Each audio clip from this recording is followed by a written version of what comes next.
Assertive সেন্টেন্সের active থেকে passive করার সময় আমাদের তিনটা অংশের প্রয়োজন, একটি সাবজেক্ট, একটা ফাইনাইট ভার্ব এবং ফাইনাইট ভার্ব অবজেক্ট। আর ফাইনাইট ভার্ব অবজেক্টের পর যা কিছু থাকবে সেগুলো জঙ্গল, সেগুলোর আমাদের প্রয়োজন নাই, সেগুলোর কাজ ভিন্ন। তো প্রথম বাক্য চেক করা যাক, এখানে কোনটি সাবজেক্ট। এখানে first one is subject and the second one made is finite verb and me is object. আর অবজেক্টের পর যা পাবো সবকিছু আমরা এইভাবে বক্সের ভিতরে রাখবো, কারণ এগুলো আমাদের প্রয়োজন নাই। এগুলো কোন কাজে ব্যবহার করা হবে সেগুলো একটু পরে আমরা দেখতে পাবো। আর দ্বিতীয়ত আমাদের নির্ণয় করতে হবে এটা কোন tense. Actually it's past simple tense, past simple tense. তো প্যাসিভ ভয়েস করার সময় কোনটি আগে আসবে?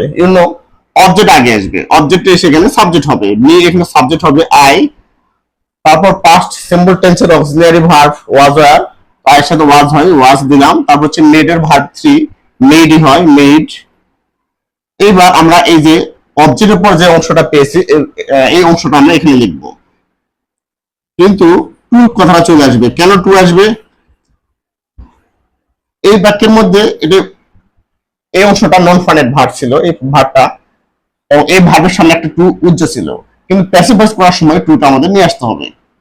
দেন by him,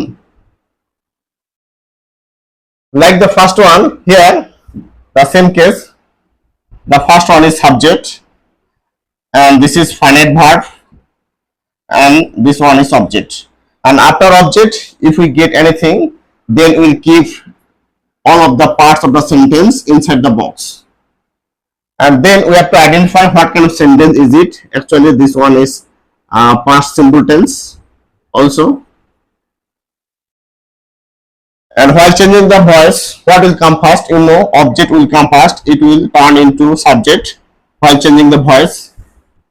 Then we have to take auxiliary verb, and what kind of auxiliary verb will come? As it is past simple tense, so was or will come, so I have written was. Then we have to write verb 3 of helped verb, helped. Then we have to write rest of the part here, helping, playing, ball, by him.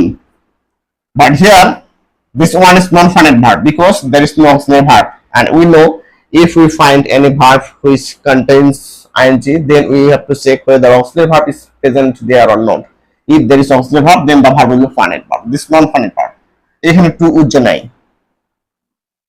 3 number question, এখানে কোনটি passive voice হবে? Passive ভয়েসটা কিভাবে হবে এটা তোমাদের দায়িত্ব, তোমরা নির্ণয় করে আমাকে করে দেখো।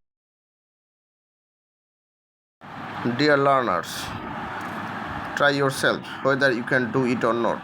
Try to understand which one is subject, which one is finite verb, and which one is object. Then it will be easy for you to understand it. Try yourself.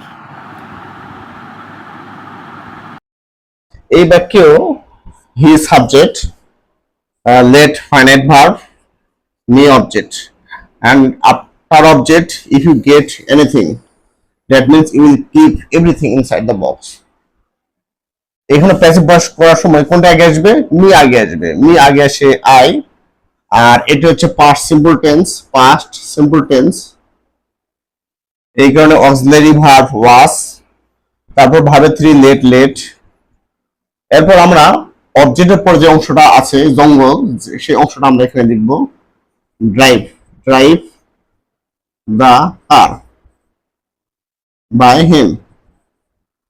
এখানে তোমাদের প্রশ্ন আসতে পারে, এই বাক্যের মধ্যে এখানে টু উজ্জ ছিল, এই টুটা এখানে লিখেছি, কিন্তু এখানে টু উজ্জ আছে কিন্তু এই টু এখানে লেখে নাই। দুনিয়ার মধ্যে অ্যাক্টিভ ভার্ব সেটা হচ্ছে লেট ভার্বের ক্ষেত্রে অ্যাক্টিভেও টু উজ্জ থাকে, প্যাসিভেও টু উজ্জ থাকে, কখনোই আমরা এই টুটা আমরা লিখতে পারবো না।